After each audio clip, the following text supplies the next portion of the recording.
Bismillahirrahmanirrahim. Assalamualaikum warahmatullahi wabarakatuh. Kaifa halukum? Alhamdulillah, subhanallah, Allahu akbar. Siap? Bismillah, 1, 2, 3. Kaifa halukum?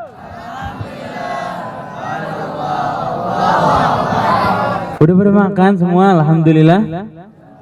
Udah? Belum? Yang belum makan angkat tangan. Wah. Katanya tahu nggak teman-teman? Katanya terkadang Allah Subhanahu wa taala menciptakan hikmah kepada orang yang perutnya sedang lapar. Kalau kita perutnya lapar, otak kita kling. Masya Allah. Insya Allah teman-teman, kalau bagi yang lapar, insya Allah mudah-mudahan jadi wasilah bisa menerima pembelajaran dengan baik. Insya Allah. Bismillah, alhamdulillah, wassalatu wassalam ala rasulillah wa ala alihi wa sahbihi wa mawalah. Ikhwah, adik-adik yang dirahmati Allah subhanahu wa ta'ala, alhamdulillah Allah subhanahu wa ta'ala mengizinkan kita untuk berkumpul, alhamdulillah, di majelis yang luar biasa ini. Minggu lalu kita membahas bagaimana kita mengenal Allah subhanahu wa ta'ala lebih dekat. Bagaimana sebenarnya kita sejatinya melihat atau mengenali Tuhan yang selama ini kita sembah, yang selama ini kita sholat 5 waktu. Bagaimana kita mengenali Allah subhanahu wa ta'ala melalui kekuasaannya. Di antara kekuasaan Allah subhanahu wa ta'ala, teman-teman sekalian, Allah subhanahu wa ta'ala menjabarkan, menerangkan, memberikan kepada kita tanda-tanda kebesaran Allah subhanahu wa ta'ala dalam bentuk ciptaannya. Dan Allah menggambarkan dengan begitu indah di dalam Al-Quran, di dalam ayat-ayat kauniyah. Ayat apa?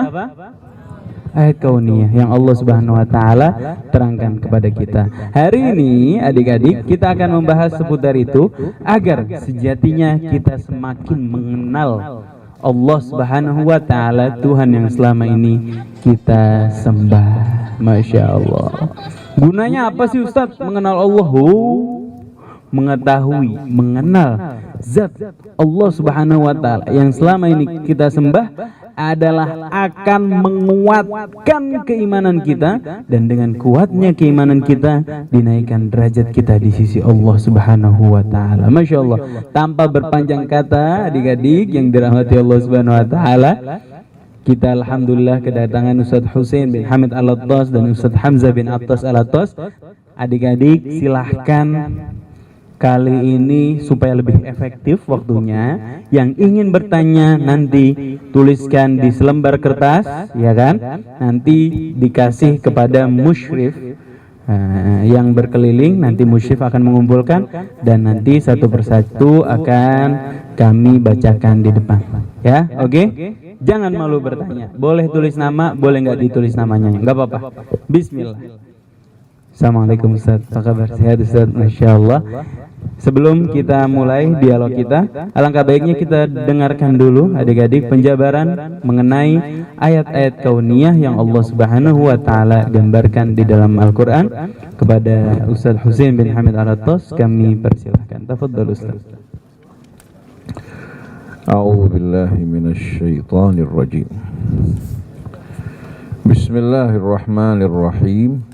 Alhamdulillahi rabbil alamin. Alhamdulillahilladzi hadana lil imani wal islam wa ja'alana min ummati nabiyyina Muhammadin sallallahu alaihi wa alihi wa sahbihi wasallam.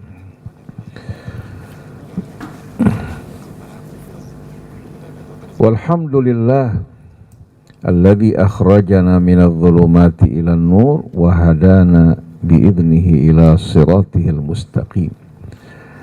Amma ba'du, anak-anak yang dirahmati Allah subhanahu wa ta'ala, pada malam hari ini bersama Ustadz Hamzah, Ustaz Isa bin Ahmad Taufik. Kita insya Allah akan berdialog bebas ya, terbuka. Insya Allah mungkin dialog kita akan berakhir kira-kira pukul 7.30 ya, 7.30. Nanti masing-masing insya Allah mengajukan pertanyaan ya, satu persatu, tidak seperti kemarin ya. Akhirnya kita lupa apa yang ditanyakan. Anak-anak yang dirahmati Allah Subhanahu wa Ta'ala,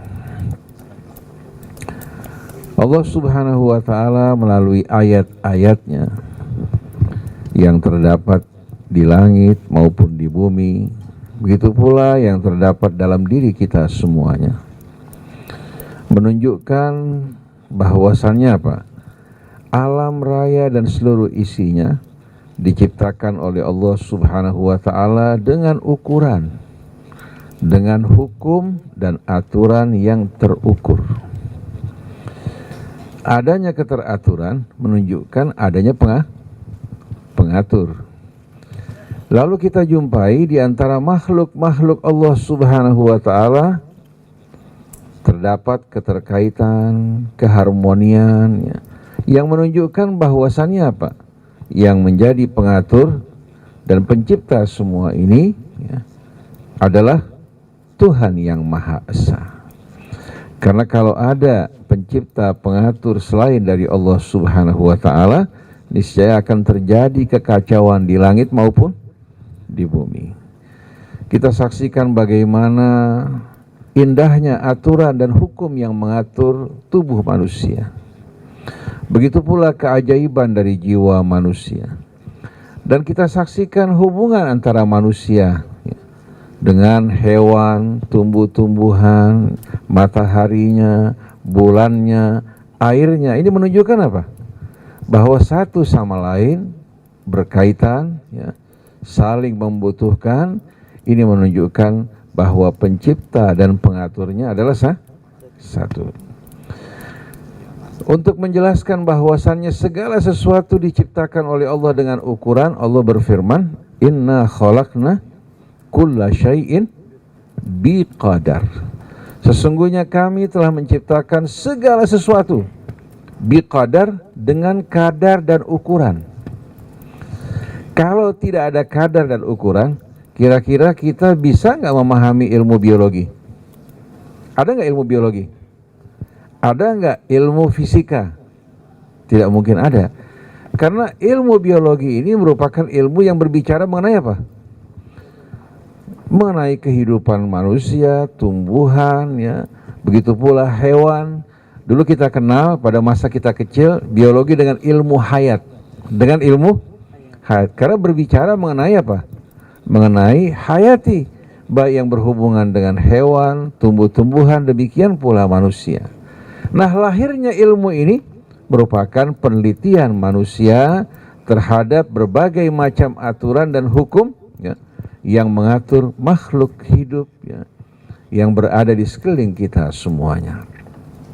Oleh karena itu Allah sering menggunakan ayat-ayatnya yang terdapat di langit dan di bumi sebagai bukti akan keesaan Allah Subhanahu wa Ta'ala, bukan bukti keberadaan Allah.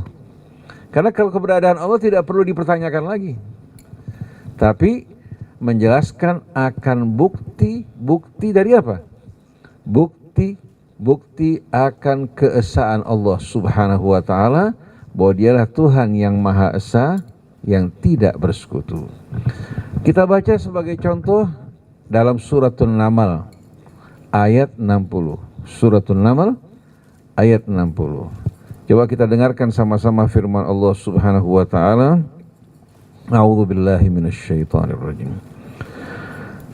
Amman khalaqas samawati wal arda wa anzala lakum minas samai ma'a فأنبتنا به حدائق ذات بهجة ما كان لكم أن تنبتوا شجرها أإله مع الله بل هم qaumun ya'dilun. Coba renungkan bagaimana Allah ya mengingatkan kita kepada ayat-ayatnya. Amman khalaqas samawati wal ard. Apakah ya yang menciptakan langit dan bumi? Wa anzala lakum minas sama'i ma'a, dan menurunkan bagi kalian dari langit butiran-butiran air hujan. Fa ambatna bihi hadaiqa dzata bahjah. Lalu kami tumbuhkan dengan butiran-butiran air tersebut kebun-kebun yang begitu indah, yang terdiri dari berbagai macam aneka tanaman. Begitu pula bunga-bunga yang kita saksikan pada perkebunan bunga ya. Hadaiqa dzata bahjah, begitu pula kebun-kebun yang menghasilkan buah-buahan. Maka nalakum antum bitu syajaraha, sekali-kali tidak ada seorang pun dari kalian yang mampu untuk menumbuhkan pohon-pohonnya. Lalu Allah bertanya kepada kita semua, ailahum ma'allah, apakah ada ilah, Tuhan bersama Allah yang melakukan semua itu? Ailahum, jawabannya apa? La ilaha illallah. Jadi jawabannya la ilaha illallah. Karena kalau seandainya ada ilah selain Allah subhanahu wa ta'ala yang melakukan itu, pasti akan apa? Akan terjadi pertarungan, pertentangan dan kekacauan. Balhum qaumun ya'dilun, tapi sayang, sungguh sayang, ternyata mereka orang-orang yang berpaling dari Allah. Akal mereka tidak bekerja, padahal bukti-bukti dan ilmu pengetahuan menunjukkan bahwa alam raya ini yang penuh keharmonian, keteraturan, diatur oleh tangan yang sama. Balhum qaumun ya'dilun, mereka orang-orang yang berpaling dari kebenaran dan mereka mempersekutukan Allah dengan lainnya tanpa dasar kebenaran. Maka Allah bertanya, ailahum ma'allah, jawabannya la ilaha illallah. Kemudian pada ayat berikutnya, amman ja'alal arda qararan wa ja'ala khilalaha anhara wa ja'ala laha rawasiya wa ja'ala bainal bahraini hajiza ailahum ma'allah. Jawabannya la ilaha illallah bal aktsaruhum la ya'lamun. Kembali Allah mengajukan pertanyaan di sini. Amman ja'alal arda qarara. Allah bertanya, siapakah yang menjadikan bumi kita ini sebagai tempat yang layak bagi kehidupan kita dan makhluk-makhluk yang terdapat di atas permukaan bumi. Kita bertanya, kira-kira kalau kita berdiam dipindahkan ke planet Mars bisa hidup gak? Ke Jupiter?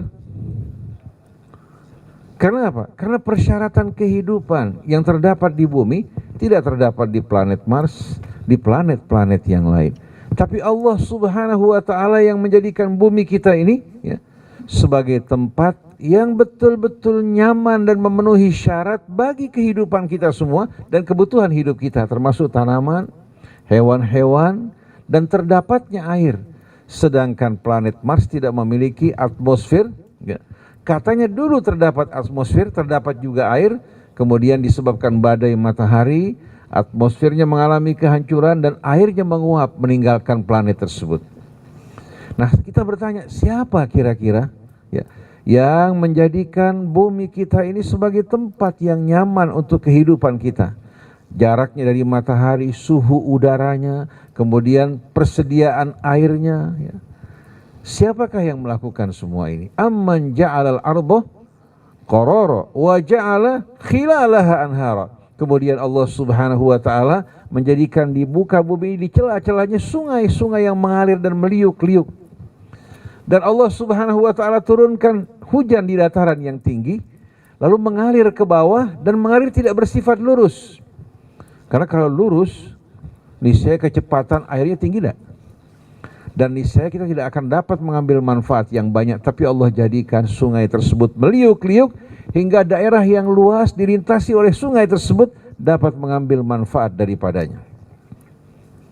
Wa ja'ala khilalaha anhara, kemudian wa ja'ala laha rawasiya, dan Allah juga menancapkan di muka bumi ini gunung-gunung yang menjaga apa? Menjaga keseimbangannya. Coba renungkan sama-sama. 2/3 bumi kita ini terdiri dari apa? Dari lautan. Betul enggak? Kemudian sebahagian lagi daratan yang apa? Yang rendah, sebahagian lagi dataran tinggi dan pegunungan-pegunungan. Coba bayangkan di saat bumi kita melakukan rotasi pada sumbunya dengan kecepatan yang amat tinggi. Kemudian dia melakukan revolusi mengitari matahari. Rotasi bumi kita di hadapan matahari selama 24 jam. Sedangkan dia melintasi apa? Melintasi orbitnya mengitari matahari selama kurang lebih 1 tahun. Kecepatannya amat tinggi. Sedangkan bumi kita ini 2/3-nya air. Kemudian dataran yang rendah. Kalau tidak terukur kira-kira pada saat dia berputar, apa jadinya? Kalau Allah tidak menjaga keseimbangannya dengan 2/3 air ya, kemudian daratan ya, sepertiganya bersama gunung-gunung, bayangkan coba kalau tidak ada keseimbangan apa jadinya. Oleh karena itu Allah jelaskan, wa alqa fil ardi rawasiya an tamida bikum, Allah tancapkan gunung ya. Di mana? Di bumi ini agar menjaga keseimbangan kalian. Kalau kita punya kendaraan ya, kemudian roda kendaraan kita tidak seimbang, kira-kira waktu jalan bagaimana? Seperti orang yang jalan ngengkang. Ustaz Hamzah sering berikan perumpamaan, menggambarkan bagaimana roda tersebut di saat tidak balance ya, ditambahkan timah ya. Di mana? Di peleknya ya. Kira-kira berapa kebutuhan untuk menjaga keseimbangannya? Ditambahkan timah ya. Hanya dalam ukuran yang kecil ternyata membuat apa?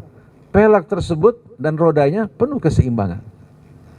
Begitu diputar dengan kecepatan tinggi tidak sama sekali apa bergetar, menunjukkan dalam kondisi yang seimbang. Bayangkan coba anak-anak sekalian, kalau seandainya bumi kita ini tidak berada dalam keseimbangan sebagaimana yang ditentukan Allah, kira-kira pada saat ini kita bisa nggak duduk dengan aman? Bangunan-bangunan akan runtuh apa tidak? Akan runtuh kan? Baru 7,8 skala Richter. Bahkan kemarin terjadi gempa di daerah Maroko hanya 6, berapa? 6,8. Tapi yang mati ribuan orang dan bangunan-bangunan runtuh, itu getaran kecil. Nah, bagaimana seandainya bumi kita ini ya, tidak sama sekali seimbang seperti yang kita rasakan saat ini? Apa jadinya? Orang tidak akan dapat tidur dengan nyaman, tidak akan dapat makan, tidak akan dapat bercocok tanam, tidak akan dapat menikmati kehidupannya dengan damai. Wa ja'ala bainal bahraini hajiza, dan Allah menjadikan di antara dua lautan yang asin dan tawar hajiza, pemisah. Kalau Allah tidak jadikan pemisah, maka yang asin akan masuk apa? Akan masuk ke wilayah kita bercampur dengan apa? Bercampur dengan air tawar seperti yang terjadi di mana? Di daerah Cempaka Putih, bahkan sampai masuk ke wilayah HI, itu air di bawah sudah nggak nyaman sama sekali. Karena apa? Disebabkan karena air tawar ya, tidak sama sekali tersimpan di bumi karena banyak dibangun jalan-jalannya, bangunan-bangunannya, resapan berkurang, sebagai akibatnya air laut masuk ke dalam. Tapi dengan rahmat Allah, Allah jadikan pemisah yang tidak terlihat di antara air tawar dan air apa? Dan air laut, hingga membuat kita dapat menikmati air tawar untuk kebutuhan kita. Bahkan subhanallah, di tengah lautan, di tengah sungai, terdapat mata air yang memancar dalam keadaan tawar. Di tepi pantai dijumpai banyak di tepi pantai mata air yang mengeluarkan air tawar, padahal amat dekat dari mana? Dari lautan. Kalau bukan Allah Subhanahu wa ta'ala yang memisahkan di antara yang tawar dan asin, bagaimana kira-kira keadaan kita semuanya? Nah, di sini pertanyaannya, ailahum ma'allah, apakah ada ilah bersama Allah? Jawabannya la ilaha illallah bal aktsaruhum la ya'lamun. Tapi sayang, sungguh sayang, kebanyakan manusia ini tidak mengetahui hal ini. Tuhan mereka begitu dekat bersama mereka, tapi ternyata jauh dari ingatan dan perhatian mereka. Mereka lebih tertuju kepada benda, kepada makhluk-makhluk di sekitar mereka. Ini yang membuat manusia kehilangan pegangan hidup mereka. Jadi para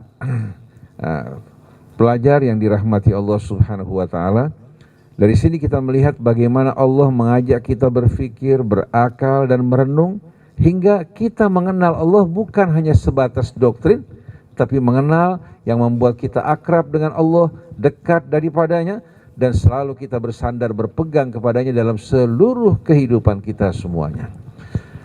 Inilah ala kadarnya sebagai pembuka buat kita semua. Sekarang kita memasuki sesi dialog sama-sama.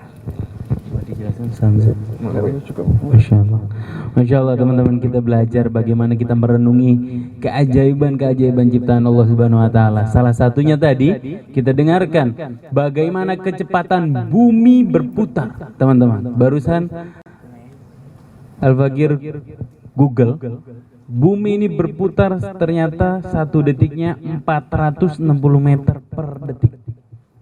460 meter. 1 meter udah sampai 1 meter lagi udah sampai. Bumi berputar segitu cepatnya, sementara di bumi dominasinya adalah lautan, yaitu air. Gimana caranya air gak tumpah dengan rotasi bumi segitu cepatnya? Masya Allah. Teman-teman, ada yang ingin bertanya? Silahkan, pertanyaannya bisa dikumpulkan. 1700 kilometer per jam. Oh, rotasi bumi begitu cepatnya. Bayangkan. Kalian kalau bawa gelas, begitu aja udah tumpah. Gimana bumi caranya? Begitu cepatnya, sementara dominasi 2/3 isi bumi adalah laut. Kok nggak terasa itu? Kenapa nggak terasa? Bisa nggak kerasa? Gimana nggak kerasa? Inilah keseimbangan yang Allah Subhanahu wa taala berikan. Ini karena besarnya bumi jadi nggak terasa ya. Betul. Karena besarnya bumi dibandingkan kita yang tinggal di sana, dan juga tentunya pengaturan Allah, keseimbangan yang Allah sudah atur bagaimana tadi ya. Allah letakkan gunung-gunung sebagai balancing. Kalau roda Ustaz Husain terangkan tadi kayak roda mobil ya. Kalau kita baru ganti ban itu ya, kalau nggak dibalancing nanti itu, sebab kan karet ban itu nggak seimbang beratnya. Jadi ditambahin timah-timah itu ya, nanti kalau nggak Bapak mungkin lagi ke bengkel ganti ban gitu, liatin dibalancing itu, tambahin timah-timah di situ biar seimbang. supaya seimbang, semua beratnya seimbang. Ini juga kan bumi itu ada daratan, ada lautan. Jadi kalau nggak ada itu ditaruh itu pasak-pasak dari gunung-gunung ini, nanti perputarannya nggak seimbang. Jadi dengan ada gunung itu antamida bikum tadi Ustaz Husain sudah bacakan. Kenapa ditaruh pasak-pasak? Supaya tidak goncang bumi ini. Jadi perputarannya begitu stabil, walaupun kecepatannya tadi 1700 km per jam. Kita nggak terasa. Stabil, lebih stabil dari kereta atau apa itu. Kita nggak merasakan. Subhanallah ini. Subhanallah, Masya Allah. Begitu banyak nikmat yang Allah Subhanahu wa taala berikan kepada kita tanpa kita sadari ya Ustaz. Termasuk nikmat gravitasi itu sendiri yang menjaga isi bumi tetap pada tempatnya. Ini ada pertanyaan gak ada namanya. Assalamualaikum Ustaz, izinkan saya bertanya, apa itu istidraj? Syukron dari Hasan kelas 9. Masya Allah. Sebelum saya jawab istidraj, kebetulan Veto ini sudah berkali-kali bertanya mengenai Nabi Ilyas sama siapa? Sama Ilyasa. Jadi berkali-kali saya bilang nanti, karena di masjid suasananya kebetulan kan waktunya pendek kan ya. Nabi Ilyas ini kalau dalam perjanjian lama dikenal dengan nama Ilya. Nama Ilya. Nah, kita jumpai dari para penulis sejarah termasuk dari para ulama ya, mereka menyebutkan Nabi Ilyas ini dia masa dan tempat dakwahnya di wilayah Damaskus, sebelah timur Damaskus. Dan dia mempunyai saudara sepupu yang bernama Ilyasa. Jadi antara Ilyas dan Ilyasa itu merupakan saudara sepupu, di mana ayah mereka merupakan saudara kakak beradik.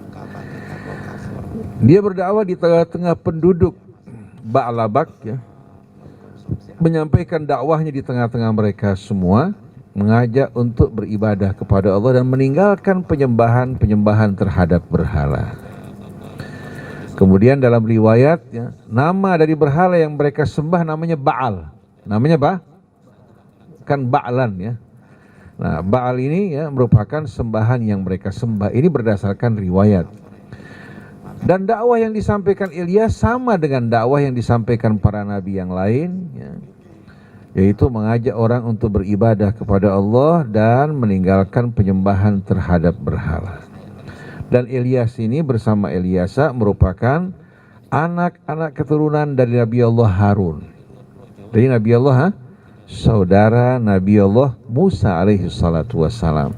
Ada yang mengatakan nasabnya Ilyas bin Yasin. Nah, ke atas ya, kembali kepada Harun. Dan dalam kitab suci mereka atau kitab perjanjian lama disebutkan dia hidup kira-kira pada abad ke-9 sebelum Masehi. Pada abad ke-9 sebelum Masehi. Kami merupakan data sejarah yang tidak disebutkan dalam Al-Quran, tapi ini merupakan peringatan buat kita semua bahwasannya Nabi Ilyas maupun Ilyasa yang merupakan saudara sepupu, di mana ayah mereka bersaudara, dakwah mereka sama dengan dakwah Nabi kita Muhammad sallallahu alaihi wasallam, mengajak manusia untuk menyembah Allah, meninggalkan penyembahan terhadap selainnya, dan hidup dalam kehidupan dunia dengan mengerjakan amalan soleh. Nah, berkaitan dengan istidraj, Ustaz Hamzah insyaallah yang akan menjawab. Bismillahirrahmanirrahim. Allahumma shalli wa sallim ala sayyidina Muhammadin wa sayyidina Muhammad. Istidraj artinya kalau bahasa kita itu diulur ya. Kalau bahasa orang Jakarta bilang diambulin. Ya. Artinya Allah Subhanahu wa taala terkadang memberikan peringatan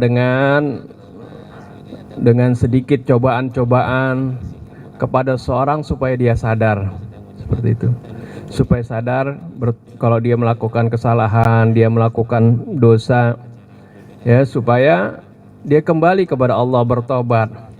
Tapi kalau biasanya kalau ketika dia nggak mau tobat juga, dengan sudah diperingatkan, dengan dikasih ujian-ujian, dikasih cobaan-cobaan, nah ketika Allah Subhanahu wa taala kemudian mengganti ujiannya ini dengan istidraj, ini lebih ini akan menjadi sesuatu yang sangat berbahaya bagi seseorang.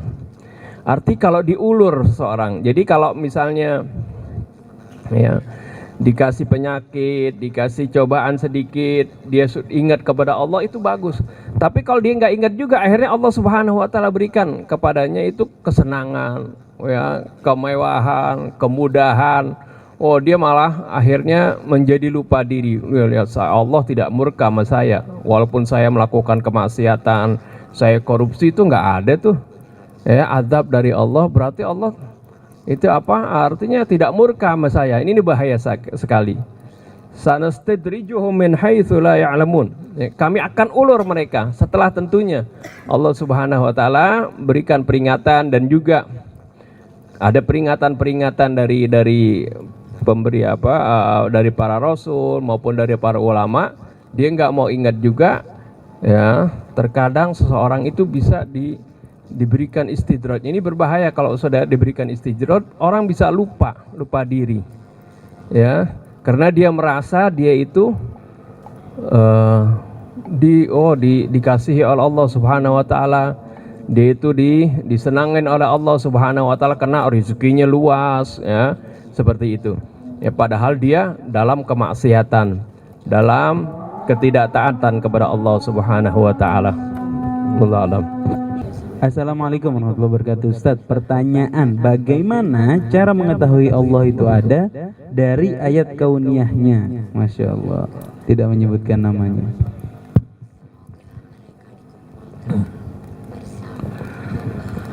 Bismillahirrahmanirrahim.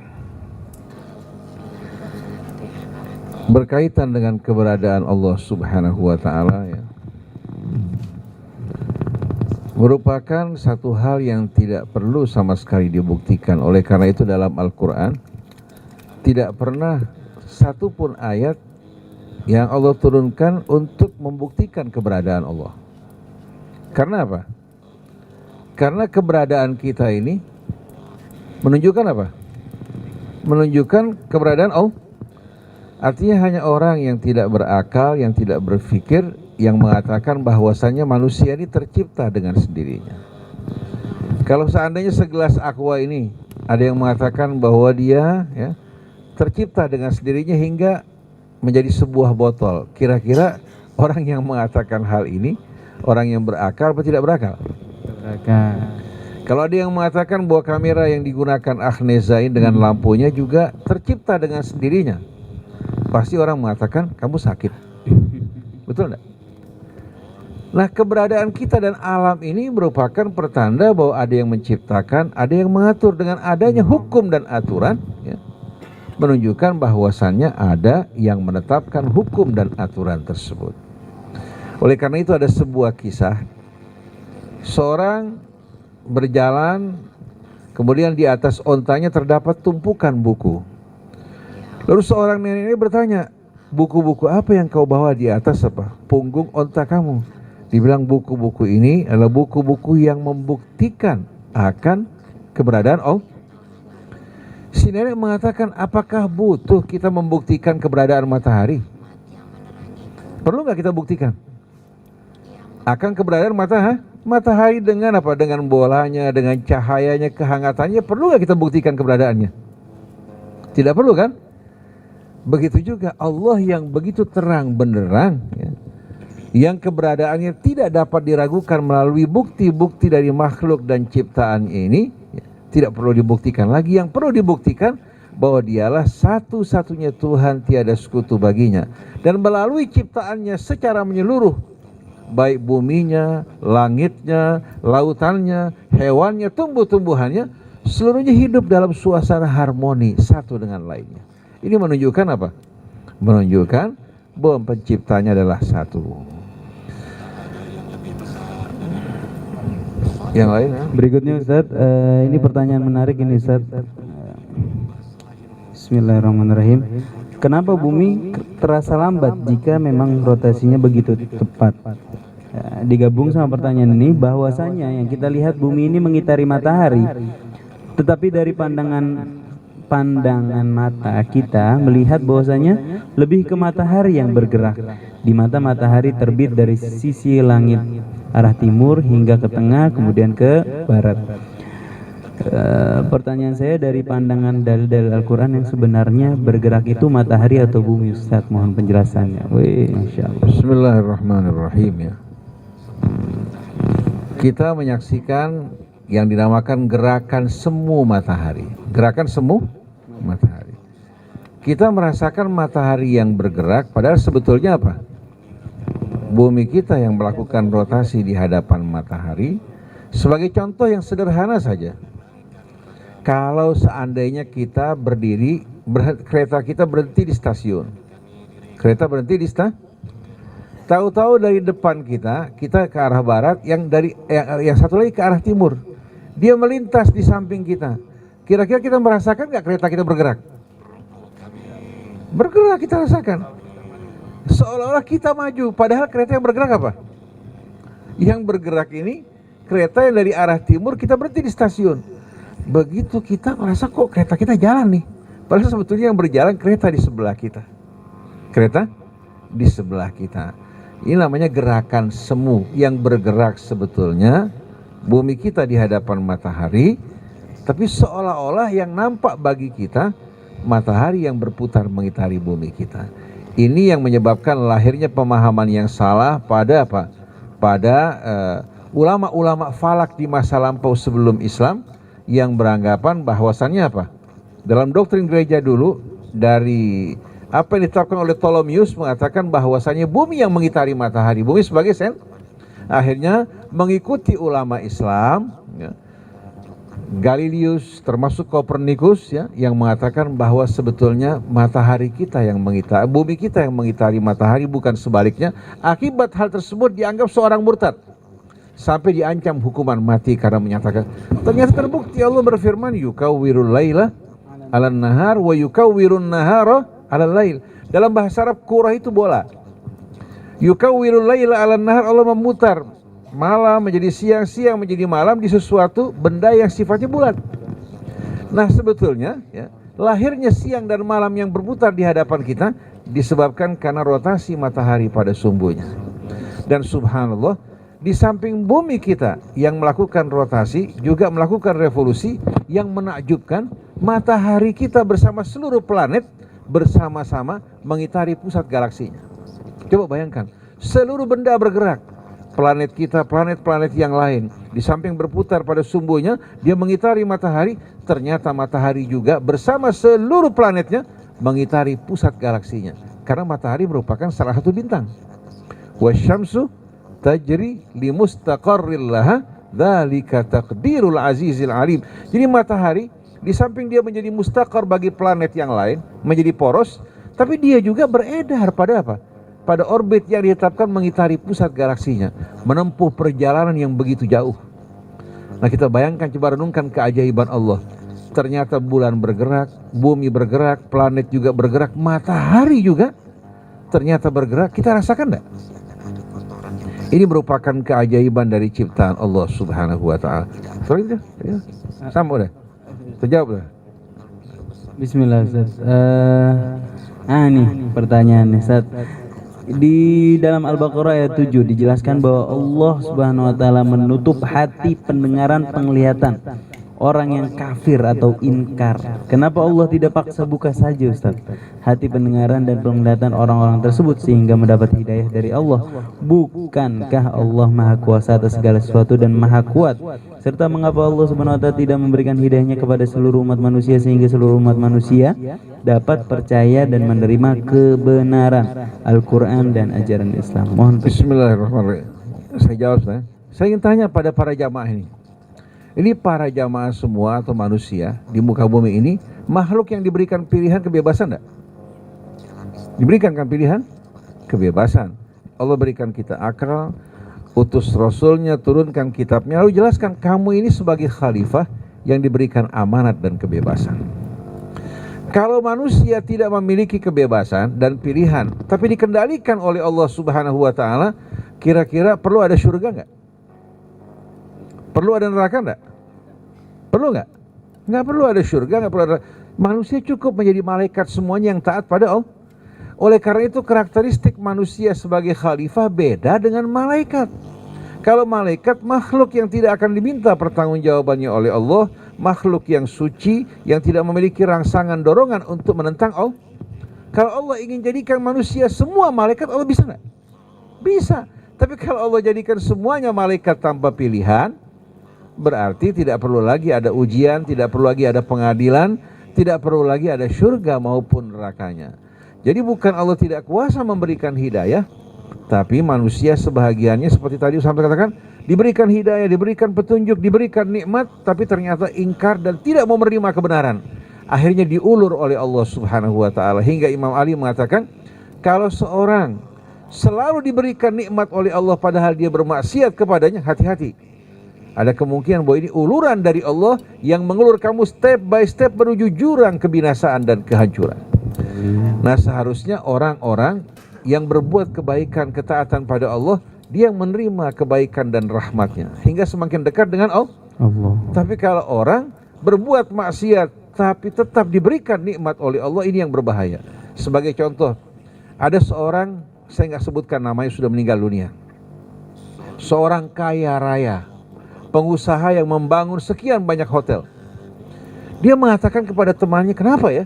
Saya kalau habis buka hotel, untuk tempat-tempat tidak karuan, untuk karaoke, diskotik, dan tempat maksiat perzinaan, kenapa rezeki saya semakin bertambah? Dia nggak sholat sama sekali, tapi orang Islam, tapi dia merasa setiap dia buka tempat maksiat, rezekinya semakin bertambah, usahanya semakin maju. Bahaya enggak? Tapi kalau Allah sayang, Allah peringatin. Orang tua kalau sayang sama anak, diberikan nasihat, diberikan peringatan. Tapi kalau sudah putus asa, kamu mau berbuat apa aja silahkan, Abah tidak peduli terhadap kamu. Contoh yang kedua, ada seorang bilang sama temannya, saya kalau setiap kali durhaka pada ibu saya, rezeki saya bertambah. Bahaya enggak? Dia merasa setiap kali dia berbuat sesuatu yang buat ibunya sakit hati, rezekinya bertambah. Wal iyadzubillah, ini merupakan keadaan yang mengerikan. Ini true story, bukan cerita kosong.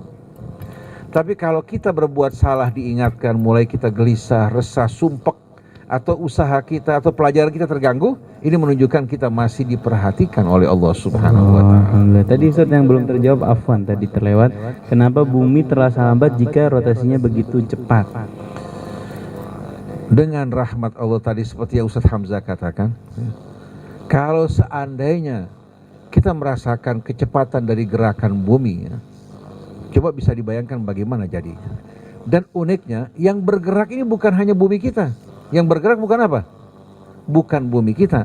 Tapi Allah kasih segala sesuatu di alam raya ini bergerak. Saya ingin berikan contoh dan gambaran. Kalau dua kereta api berjalan ya bersama-sama dengan kecepatan yang sama, dalam kondisi yang sama, kecepatannya sama, kondisi keretanya sama, jalannya juga sama, berjalan bersama-sama dengan kecepatan 150 km. Kira-kira apa yang kita rasakan? Kita rasakan seolah-olah apa? Dua kereta ini berdiam, tidak bergerak. Tapi kalau seandainya berlawanan arah, apa yang terjadi? Walaupun cuma 50 km berlawanan arah, kita merasakan kecepatan pada saat lewat. Tapi kalau sama-sama, bahkan pesawat udara, kalau dia berjalan beriringan sama-sama dengan kecepatan yang sama, kondisi yang sama, dia berbicara berdua, tidak merasa kecepatan sama sekali. Nah, bumi kita ini bukan hanya bumi yang bergerak, tapi Allah kasih di seluruh alam raya ini bergerak seiring dan seirama, hingga kita tidak merasakan sama sekali getarannya. Ini merupakan rahmat Allah, bahwa Allah menciptakan segala sesuatu dengan ukuran. Sabbihisma rabbikal a'la alladzi khalaqa fasawwa walladzi qaddara fahad. Ini merupakan rahasianya. Bertasbihlah engkau mensucikan Tuhanmu yang maha agung dari segala kekurangan, yang telah menciptakan seluruh makhluknya fasawwa dengan penuh keseimbangan, walladzi qaddara fahada, dan menetapkan ukuran dan hukum-hukum bagi makhluk yang diciptakan.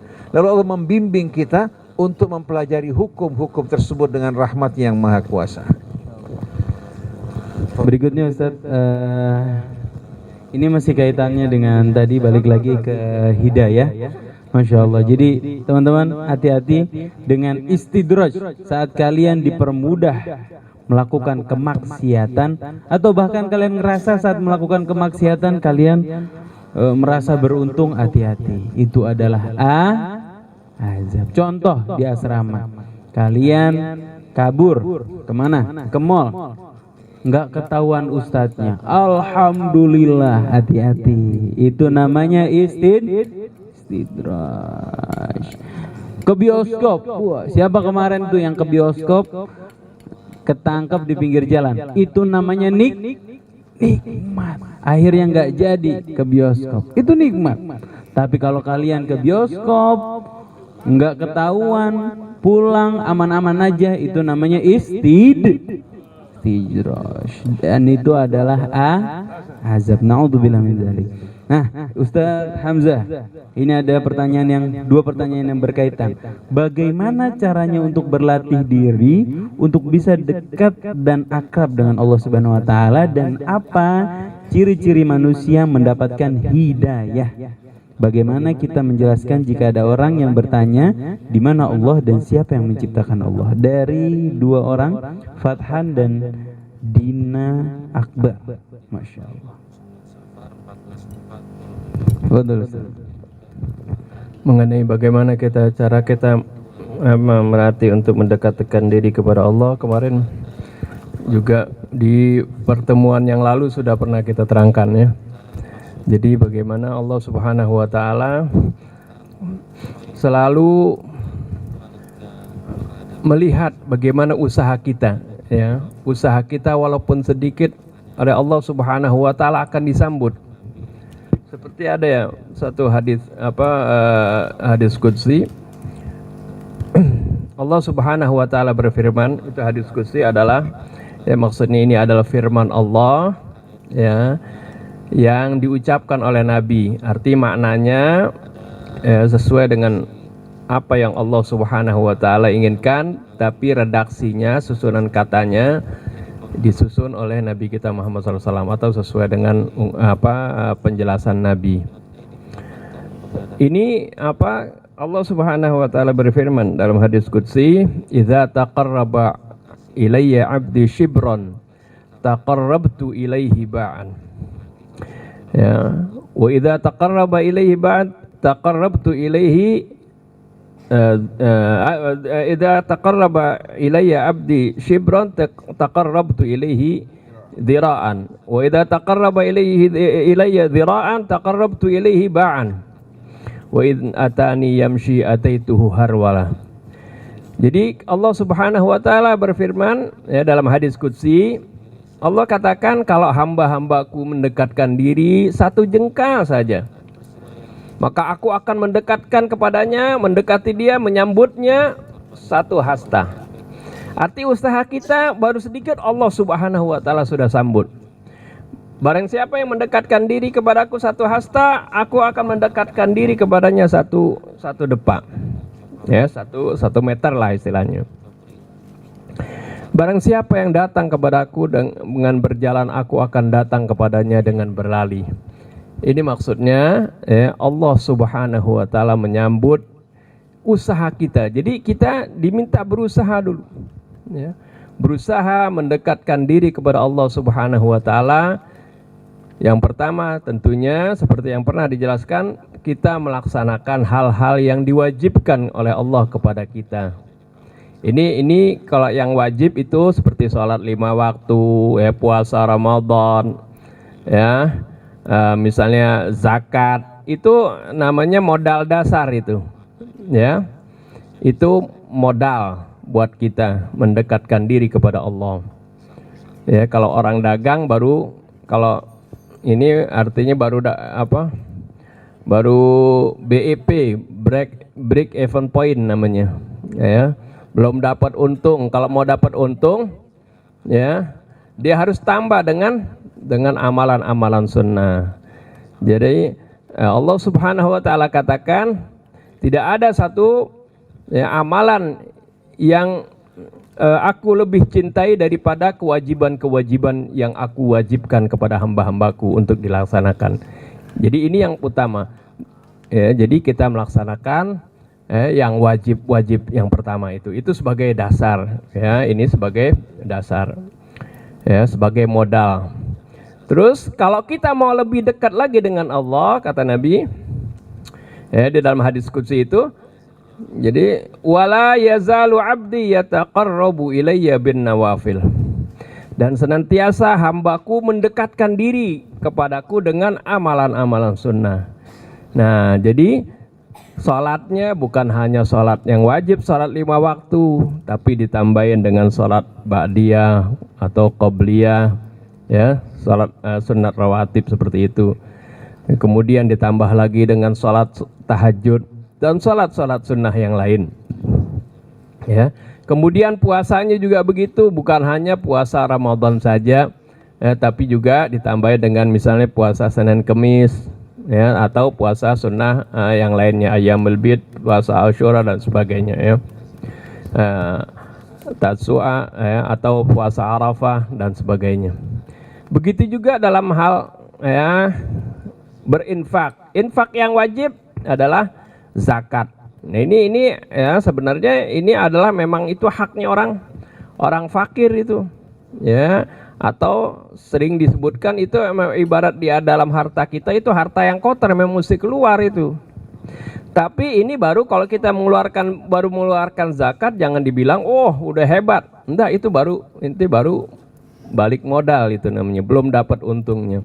Nah, kalau mau mendekatkan diri kepada Allah, di samping zakat yang wajib, kita juga keluarkan infak-infak yang lainnya.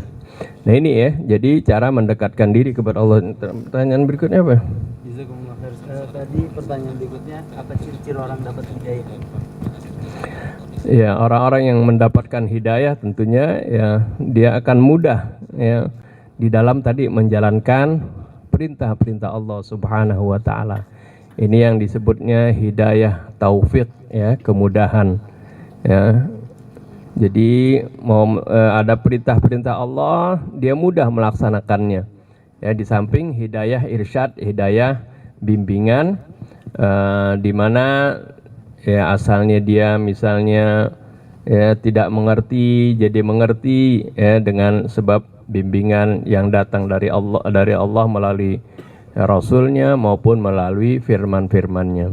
Dan kalau dia di samping dia sudah mengerti, dia masih perlu lagi hidayah yang disebut hidayah taufik, yaitu dia mudah melaksanakan apa yang dia udah tahu. Karena banyak orang yang sudah tahu, oh ini wajib, ya, tapi malas ngerjainnya. Dia belum dapat hidayah taufik namanya itu, hidayah kemudahan dari Allah Subhanahu wa taala. Ya, inilah yang sering kita minta ketika sholat, ihdinas siratal mustaqim, ya Allah berikanlah kami hidayah ke jalan yang lurus. Hidayah ini maksudnya kan kita sudah masuk Islam, sudah mendapat hidayah. Kan kita sudah menjalankan perintah Allah Subhanahu wa taala. Nah, ini maksudnya hidayah ini hidayah bantuan, hidayah maunah dari Allah, kelanggengan agar supaya kita terus dawam di dalam melaksanakan perintah-perintah Allah dan menjauhi larangannya. Wallahu a'lam. Masya Allah, teman-teman. Alhamdulillah kita juga kedatangan orang tua kita, Ami Ihsan Talib, Masya Allah. Takbir. Masya Allah. Sekali lagi takbir. Sebelum kita tutup Ustaz ya, kita minta nasihat sedikit dari Ami Ihsan barangkali sepatah dua kata. Tambah sedikit ya. Marahaba, silakan Ustaz. Sebelum Pak Ihsan ngomong sedikit nanti, Pak Ihsan mungkin nanti akan ajak dialog ikhwan semua di Rasil sekalian nanti. Insyaallah. Satu orang bertanya kepada Amirul Mukminin Ali bin Abi Thalib alaihi salam, "Hal ra'aita rabbak?" Apa kamu pernah melihat Tuhanmu? Beliau mengatakan, "Kaifa a'budu man lam arah?" Masa saya akan menyembah yang saya tidak lihat? Yang saya tidak lihat. Kalau menyembah sesuatu yang dia tidak lihat, sia-sia enggak? Cuma beliau mengatakan ra'athul qulub bihaqiqatil iman. Yang melihat ini bukan bola mata ini.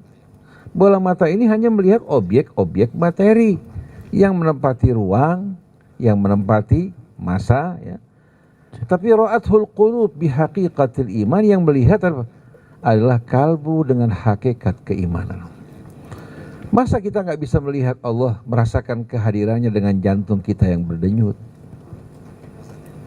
Bisa kita rasakan? Kalau Allah tinggalkan kita, jantung kita akan berhenti tidak? Akan berhenti kan? Nah, kita ini sebetulnya kekurangan kita lalai. Kita mencicipi nikmat Allah, makanan, minuman, bernapas dengan lapang. Oleh karena itu sekali-kali Allah berikan kita penyakit untuk merasakan nikmat yang pergi meninggalkan kita. Begitu kita sakit, apalagi berhadapan dengan ancaman, mulai hati kita dekat dengan Allah, memohon pada Allah menyembuhkan penyakit kita. Oleh karena itu pada saat COVID kemarin, banyak orang yang tadinya lupa, jauh dari Allah apa? Jauh dari Allah, langsung mendekat kepada Allah. Ya Allah, tolong berikan saya kesempatan. Jangan kamu ambil sekarang, biar saya lihat anak saya menikah. Ada yang bilang begitu. Padahal tadinya jauh dari Allah. Sampai akhirnya apa? Yang tidak pernah ke masjid, akhirnya tiap hari ke masjid. Bahkan masjid orang belum masuk, dia sudah masuk ke masjid. Kenapa? Karena dia merasakan dia berhadapan dengan ancaman yang berat. Nah, orang pada saat aman, pada saat senang, pada saat cukup, dia lupa kepada Allah. Padahal Allah pernah nggak meninggalkan kita? Wa huwa ma'akum ainama kuntum. Dia bersama kalian dimanapun kalian berada. Oleh karena itu orang yang selalu bertafakur, merenung dan mengingat nikmat Tuhannya, dia akan merasakan kehadiran Allah dimanapun dia berada. Fadhkuruni adzkurkum, ingat aku selalu, aku akan selalu mengingat kalian.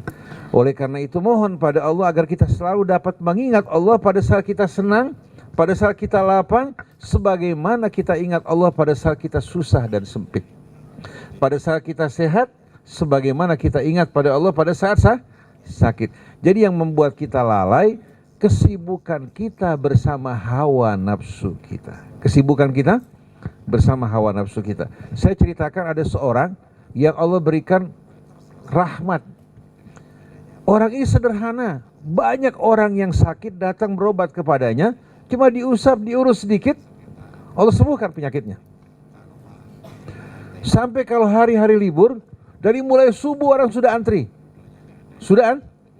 Tapi dia sama sekali tidak akan mengobati pada saat setelah sholat subuh. Setelah sholat subuh dia sholat berzikir, dia berangkat ke sawah. Dia berangkat ke sawah, dia punya sawah cukup luas. Kenapa dia pergi ke sawah? Dia menyaksikan nikmat-nikmat Allah. Dia menanam katakan pohon jahe, pohon kentang, pohon ini. Dia menyaksikan pertumbuhannya sampai hasilnya. Pada saat dia menyaksikan dari tanah yang sama, lahir bermacam-macam buah-buahan. Pada saat itu dia memuji Allah subhanahu wa ta'ala. Orang ini tahu enggak? Saya pernah bawa, kebetulan mobil kita nabrak laki dan perempuan yang sedang pacaran. Kalau lagi pacaran lupa enggak? Kita lagi jalan, di jalur kita, kebetulan hujan mulai turun, motor dari depan bukan di jalurnya, masuk ke jalur kita. Kita lagi jalan pelan. Karena apa? Lagi asyik berpacaran. Ketabrak, akhirnya kita bawa ke rumah sakit Bogor, rumah sakit PMI Bogor. Sampai di sana di ronsen ternyata dia punya sini dua-duanya retak. Kita bisa bayangkan kalau operasi ini kan mahal. Akhirnya pagi-pagi saya bawa ambulan 2 langsung bawa ke daerah tukang urut tadi, kepada bapak tadi itu. Dibawa ke sana, saya bilang besok pagi saya mau lihat. Dibawa ke sana dengan ambulan sampai di sana, pagi-pagi saya datang ke sana, 2 orang sudah berdiri. Sudah berdiri, duduk lagi. Saya bilang Masya Allah, tabarakallah. Jadi sampai orang yang tulangnya hancur pun pelan-pelan disusun lagi sampai Allah kasih kembali orang tersebut bisa berjalan. Sekarang orangnya sudah meninggal dunia. Jadi bagaimana Allah berikan keberkahan? Karena apa? Karena hatinya selalu ingat Allah subhanahu wa ta'ala. Yang mustahil menjadi mudah buat dia. Nah kalau antum semua selalu ingat Allah, banyak merenung dan bertafakur, antum bakal menjadi orang-orang yang luar biasa nanti di masa akan datang. Nah kita harapkan dari semua ini akan ada wakil-wakil rakyatnya, ada presidennya, ada juga menteri-menterinya, ada pejabat-pejabatnya yang kerja sama satu dengan lainnya. Wallahu a'lam. Masya Allah, jazakumullah khairan jazaa. Sebentar, ada tambahan tadi dari yang diterangkan Ustaz Husin tadi, memberi gambaran apa kereta berjalan gitu tentang bumi yang relatif kalau jalannya barang itu relatif seperti berhenti ya. Nah ini ada di dalam Al-Quran ayat 88 dari surah An-Naml. An-Naml ayat 88. Jadi ayat 88 ini menerangkan bagaimana bumi ini bergerak sebenarnya. Allah Subhanahu wa taala berfirman, wa taral jibala tahsabuha jamidah wa hiya tamurru marras sahab. Kamu kira gunung itu diam. Wa taral jibala tahsabuha jamidah. Kamu saksikan gunung-gunung itu, kamu kira gunung itu diam. Padahal wahia tamurru marras sahab. Padahal gunung tersebut bergerak seperti bergeraknya awan. Ya, kita lihat kan gunung tuh, gunung gede kan diam. Allah bilang itu bergerak.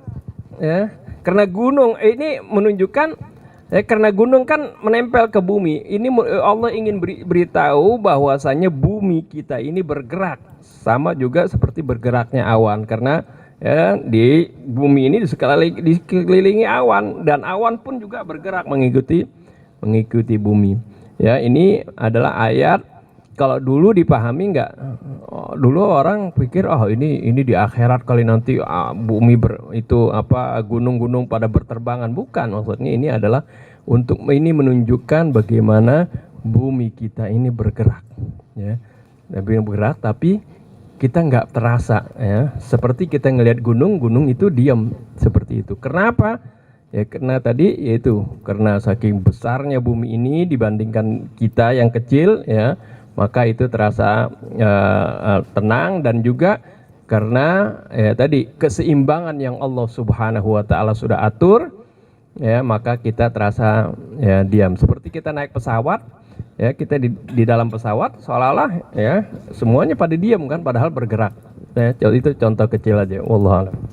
Jazakumullah khairan jaza Ustaz Hussein dan Ustaz Hamzah atas penjabarannya. Misal ada yang ingin disampaikan barangkali